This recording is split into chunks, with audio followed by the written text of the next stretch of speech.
জাতীয় বিশ্ববিদ্যালয়ের হাজারো শিক্ষার্থীর জন্য এটা কিন্তু একটা বিশাল খবর। একটা নতুন নিয়ম যা পরীক্ষার যোগ্যতার ধারণাটাই কিন্তু পুরোপুরি বদলে দিতে পারে। চলুন দেখি ব্যাপারটা আসলে কি। এই যে স্ক্রিনে একটা সংখ্যা দেখছেন ৬০%। এখন থেকে জাতীয় বিশ্ববিদ্যালয়ের অধীনে থাকা কলেজগুলোর প্রত্যেকটা ছাত্রছাত্রীর জন্য এই সংখ্যাটাই কিন্তু সবচেয়ে গুরুত্বপূর্ণ হয়ে উঠেছে। কেন বলুন তো?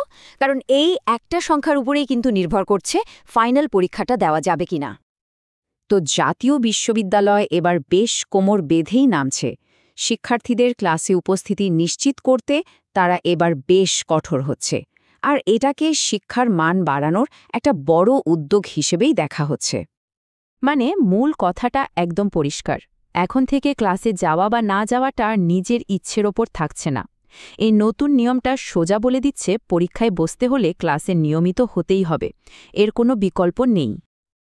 আচ্ছা, তো এই নতুন নিয়মটা ঠিক কি? চলুন একটু বিস্তারিতভাবে জেনে নেওয়া যাক। দেখুন, নিয়মটা খুব সহজ। এর নাম দেওয়া যেতে পারে 60% রুল। মানে কোনো ছাত্র বা ছাত্রীর ক্লাসে অ্যাটেন্ডেন্স যদি 60% কম হয়, তাহলে সে পরীক্ষার ফর্মই ফিল আপ করতে পারবে না। সোজা কথা। এখানে কিন্তু কোনো জরিমানা বা বিশেষ বিবেচনার সুযোগ নেই। সিস্টেম থেকেই তাকে অটোম্যাটিকলি ব্লক করে দেওয়া হবে। এখন প্রশ্ন হল, বিশ্ববিদ্যালয় হঠাৎ করে এমন একটা কড়া সিদ্ধান্ত নিল কেন? এর পেছনের আসল উদ্দেশ্যটাই বা কি?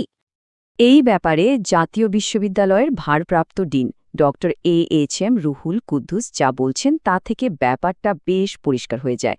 তার মানে তারা মনে করছেন যে শিক্ষার মান যদি বাড়াতে হয় তাহলে ছাত্রছাত্রীদের আগে ক্লাসে ফেরাতে হবে, আর এটা তাদের একটা বড় পরিকল্পনারই অংশ।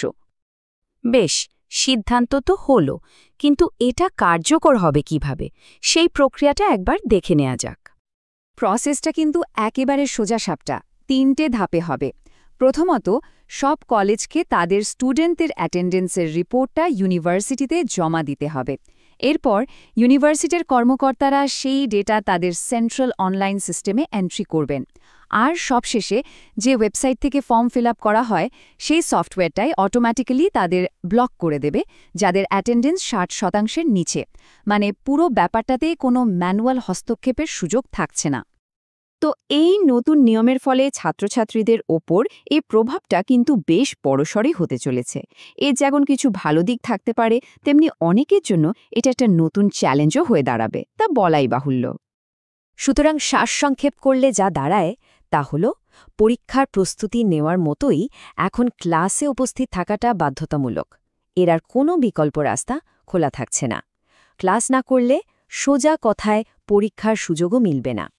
সবশেষে একটা প্রশ্ন কিন্তু থেকেই যায়, ক্লাসে এই যে উপস্থিতি বাধ্যতামূলক করা হলো, এই উদ্যোগটা কি আসলেই শিক্ষার মান উন্নত করতে পারবে, নাকি এটা ছাত্রছাত্রীদের ওপর শুধুমাত্র একটা নতুন চাপ তৈরি করবে? এর উত্তরটা হয়তো সময়ই বলে দেবে।